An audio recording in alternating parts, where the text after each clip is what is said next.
I'm here to talk about success. The first rule of success is to have a vision.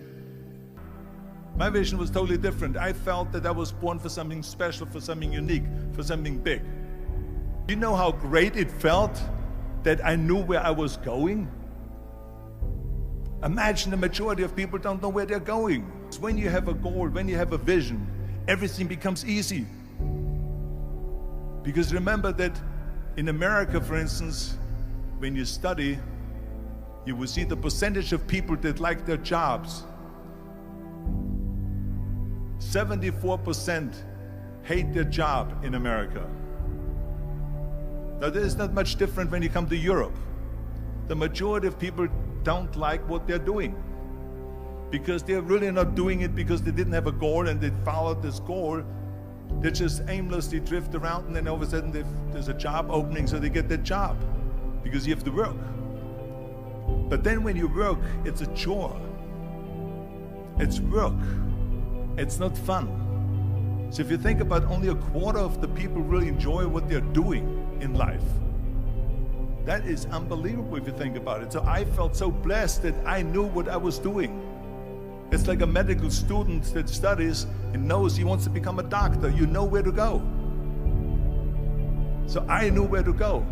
So people always ask me, when they saw me in the gym in the pumping iron days, they said, why is it that you're working out so hard?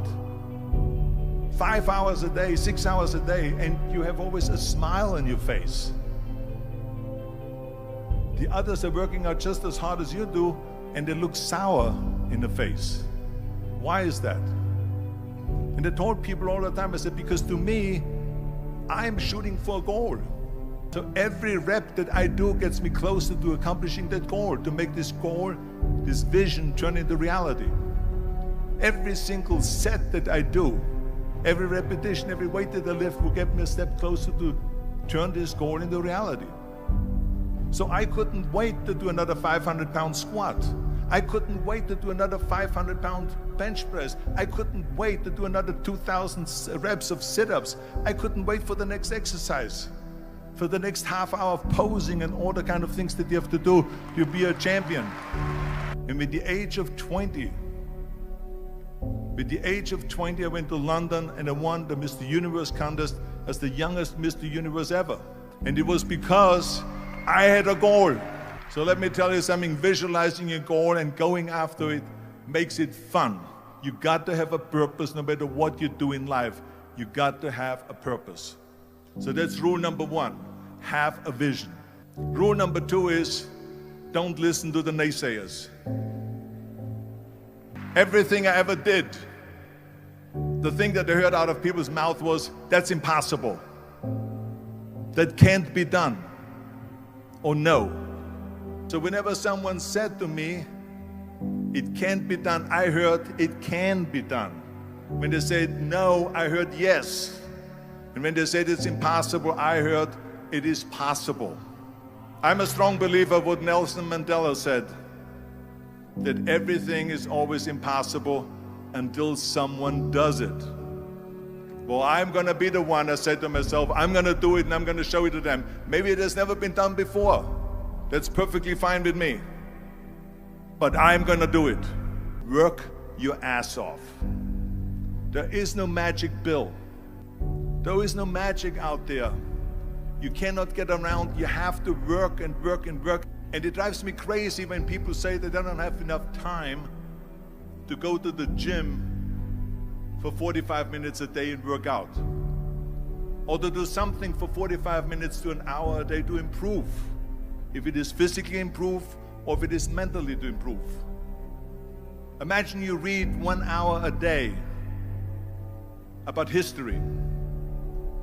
How much you will learn after 365 hours in 1 year. Think about if you study about the history of musicians, of composers, how much you would know. Imagine if you would work on a business, on some business that you want to develop every day for an hour. Imagine how further along you will go and get. So it drives me nuts because when people say we don't have the time, we have 24 hours a day.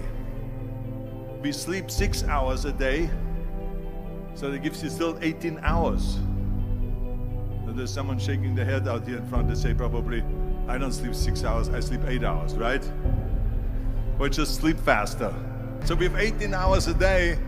The average person works around 8 to 10 hours. So you got to work hard. I mean, let me tell you something. When I went to America, I went to college. I went and worked out 5 hours a day. And I was working on construction. Because in those days in bodybuilding, there was no money. I didn't have the money for food supplements or anything. So I had to go to work. So I worked on construction. I went to college. I worked out in the gym, and at night from 8 o'clock at night to 12 midnight, I went to acting class 4 times a week. So I did all of that. There was not one single minute that I wasted. I became very friendly with Muhammad Ali in the 70s. And Muhammad Ali worked his butt off. And I saw it firsthand. And I remember that there was a sports writer that was there in the gym when he was working out and he was doing sit-ups. And they asked him, how many sit-ups do you do? And he said, I don't start counting until it hurts. Now think about that.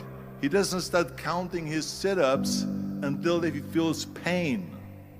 That's when he starts counting. That is working hard. And so you can't get around the hard work. It doesn't matter who it is. As a matter of fact, I believe what Ted Turner said, work like hell and advertise. And it's very important to understand that we function better if there is no safety net. Because that if I fail, then I fall and I get picked up and I have something else there that will protect me. And that's not good. Because people perform better when there's no safety net. People perform better in sports and everything else if you don't have a plan B. To me, it is very dangerous to have a plan B because you're cutting yourself off from the chance of really succeeding. And the reason, one of the main reasons why people want to have a plan B is because they are worried about failing. What is if I fail, then I don't have anything else? Well, let me tell you something. Don't be afraid of failing. You have to fail in order to climb that ladder. There's no one that doesn't fail. We all fail. What is not okay is that when you fail, you stay down. Whoever stays down is a loser. And winners will fail and get up, fail and get up, fail and get up. You always get up. That is a winner. That is a winner.